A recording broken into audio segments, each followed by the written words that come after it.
Assalamualaikum warahmatullahi wabarakatuh. Sebelumnya, perkenalkan nama saya Muhammad Syaiful dari Prodi Manajemen Pendidikan Islam semester 4 dengan nomor NIM 862312022045. Baik, pada video kali ini saya akan membahas mengenai manajemen keuangan, di mana pada pembahasan kali ini akan ada 3 poin yang akan saya bahas. Yang pertama, definisi manajemen keuangan menurut teori dan para ahli. Yang kedua, tujuan manajemen keuangan. Dan yang terakhir, fungsi manajemen keuangan. Baik, jadi untuk poin yang pertama, saya akan membahas mengenai definisi manajemen keuangan menurut teori dan para ahli.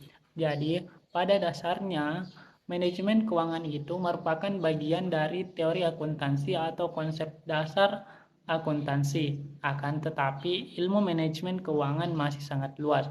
Oleh karena itu, beberapa ahli mendefinisikan manajemen tersebut dalam berbagai macam. Yang pertama ada Irfani mendefinisikan bahwa manajemen keuangan sebagai aktivitas pengelolaan keuangan perusahaan yang berhubungan dengan upaya mencari dan menggunakan dana secara efisien dan efektif untuk mewujudkan tujuan perusahaan. Yang kedua, Utari dan Prawironegoro memberikan pengertian tentang manajemen keuangan sebagai aktivitas pemilik dan manajemen perusahaan untuk memperoleh modal yang semurah-murahnya dan menggunakan secara efektif, efisien, dan seproduktif mungkin untuk menghasilkan laba. Yang ketiga, yaitu Kashmir, menjelaskan bahwa manajemen keuangan dapat diartikan ke dalam 3 kegiatan utama, yaitu yang pertama, memperoleh dana untuk membiayai usaha. Yang kedua, mengelola dana seefisien mungkin untuk mencapai tujuan perusahaan. Dan yang ketiga, mengelola aset perusahaan secara efektif dan efisien. Dan yang keempat adalah Husnan dan Puji Astuti. Ia mengungkapkan bahwa manajemen keuangan merupakan kegiatan organisasi dalam mengatur keuangan yang menyangkut seperti perencanaan, analisis, dan pengendalian kegiatan keuangan.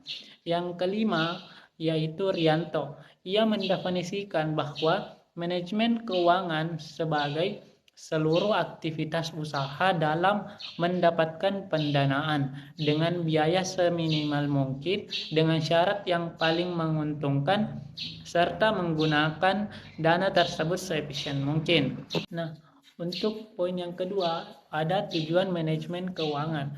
Jadi, tujuan manajemen keuangan ialah untuk memaksimalkan nilai perusahaan. Tujuan perusahaan ialah memaksimalisasi kesejahteraan pemilik perusahaan.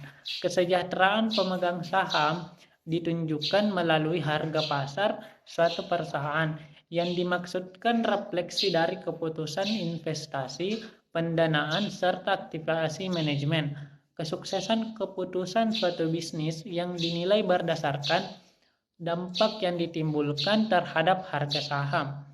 Nah, untuk mencapai tujuan perusahaan, semua pihak yang terlibat di dalam organisasi, baik departemen keuangan, produksi, pemasaran, serta sumber daya manusia harus bekerja sama. Tanpa kerjasama yang baik, tentu sulit untuk mencapai tujuan perusahaan. Maka departemen keuanganlah yang paling berkepentingan terhadap pengelolaan keuangan perusahaan dan memiliki tugas-tugas yang cukup berat.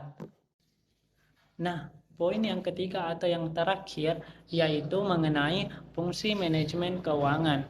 Manajemen keuangan ialah manajemen terhadap fungsi-fungsi keuangan. Sedangkan fungsi keuangan merupakan kegiatan utama yang harus dilakukan oleh mereka yang bertanggung jawab dalam bidang tertentu. Fungsi manajemen keuangan merupakan menggunakan dana dan menempatkan dana. Manajemen keuangan yaitu segala aktivitas perusahaan yang berhubungan dengan bagaimana perusahaan memperoleh dana, menggunakan dana, serta mengelola aset sesuai dengan tujuan perusahaan secara menyeluruh. Manajemen keuangan juga harus mempunyai fungsi yang jelas. Jangan sampai manajer keuangan tidak mempunyai fungsi apa-apa dan hanya berdiri sendiri saja. Nah, ada beberapa fungsi manajer keuangan. Fungsi manajer keuangan diantaranya yaitu planning, budgeting, controlling, auditing, dan reporting. Planning artinya merencanakan keuangan dalam sebuah perusahaan. Perencanaan keuangan meliputi mengatur uang kas, menghitung rugi laba, merencanakan arus kas. Yang kedua, budgeting. Budgeting merupakan kegiatan mengalokasikan dana untuk semua keperluan perusahaan. Alokasi ini harus dilakukan semaksimal mungkin dan memaksimalkan anggaran yang ada. Yang ketiga yaitu controlling, artinya melakukan pengontrolan atau evaluasi terhadap keuangan yang sedang berjalan. Evaluasi dilakukan untuk memperbaiki sistem keuangan perusahaan agar dapat bertahan. Yang keempat yaitu auditing, artinya adalah proses pemeriksaan keuangan. Pemeriksaan keuangan perusahaan sesuai kaidah akuntansi akan menghindari terjadinya penyelewangan dan penyimpangan dana. Dan yang terakhir yaitu reporting. Reporting artinya melaporkan keuangan.